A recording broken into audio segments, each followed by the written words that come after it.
the most part, like looking at the Sun Belt tournament, I think it was great preparation for us going into this week. You know, that's a pretty chaotic environment over there for the kids to play in. They have a great crowd. They're very passionate. They're very loud.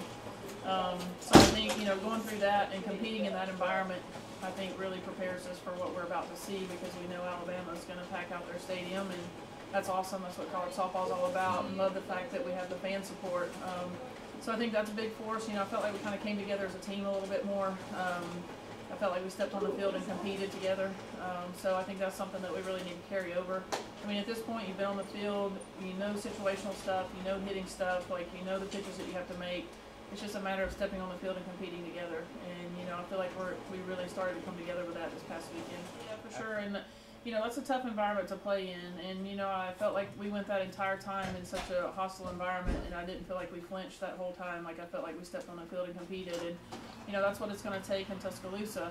We have 3 very good teams. This is a tough regional. You've got 3 teams in the top 25, and all of these are high RPI. I mean, there's only one team in there, and SIU Edwardsville, and they're a very good team. So from an RPI standpoint, you're playing some really high RPI teams.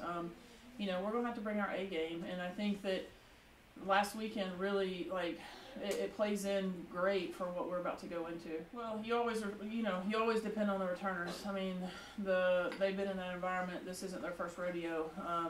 You know, they don't have the mindset, we're just happy to be here. You know, they know what it takes. They know what it looks like, and you know, I think that's a strength of ours. And I think, you know, I say this all the time, and I mean, when you play in those big games, you can't simulate that kind of pressure. You can't simulate that environment. The only way that you can know how to do that is to be in that environment. And so every time you're in it, you have to understand that that helps make you better. And, you know, the more you're in it, obviously, the better you are. And so I think from a returner standpoint, you know, they've been there, they've seen it, they know what the pressure's like. You know, they love that part of it. You know, and the great thing is, I thought that our entire team, our new kids, got to see that environment at Lafayette, because that was not just a conference championship. I mean, that was like a postseason type of environment. That was a regional, super regional kind of environment. And so for our entire team to get to see that, I think now we know what it looks like. I think Em's done a great job. You know, I've personally really pushed Em a lot and challenged her. And, you know, I think she's responded. There's been some things she's been trying to get figured out, and I think she started to figure it out. She's competing a lot more at the plate, I feel like. And, you know, when you compete at the plate, you give yourself a chance. And a big key for her is just keeping the ball out of the air. You know, putting the ball on the ground, line drive kind of stuff, and letting her speed, like, work for her. You know, I feel like she's been doing that. She's been punching the ball through some holes and that kind of thing. But I think the biggest thing for her is her mentality right now, like she's stepping at the plate and competing. Yeah, and I think the biggest thing for Julie coming into this is that Julie just needs to play ball. Like, you know, I think we have to be real careful about, oh, Julie's back, or, oh, you know, she hasn't played as much or whatever. Like, none of that matters right now. The only thing that matters is just playing ball. And, you know, whether you've been playing all season or whether you've been out for 44 games, regardless of what you did last year, good or bad, like, now's the time of year you go on the field and you compete and you play ball. And that's, you know, for everybody, not just Julie. So I think that's the big thing for her, is just kind of put what happened behind her. You know, I don't think she's 100% right now, but I think she's close enough that she can step on the field and compete. And I think that's the mentality she has to have, is kind of putting aside that maybe there's still, you know, a little bit of a question mark there, and just saying, hey, I'm going to go play ball. Well, they're well coached, first of all.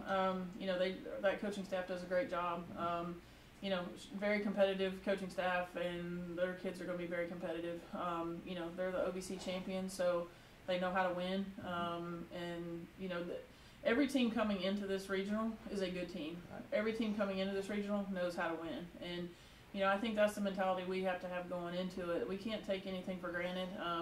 Right now, you can throw out rankings, you can throw out RPIs, you can throw all that out the window, because right now it's step on the field and compete. And, you know, that's the fun part about postseason. Like, that's what makes it so great, is it's anybody's game, and you just got to step out there and get it done. Upstate brings some great arms in. We know that. We bring some great arms in. You know, you've got Jackie Traina on the mound. Alabama obviously has a great pitching staff. I think this tournament is going to be a pitcher's tournament. You know, and that's great. There's good pitching there. That's what it's supposed to be in postseason. You know, if you've made it to postseason, you've got somebody on the mound that can get people out. But I think that will be one of the storylines as we go throughout this week.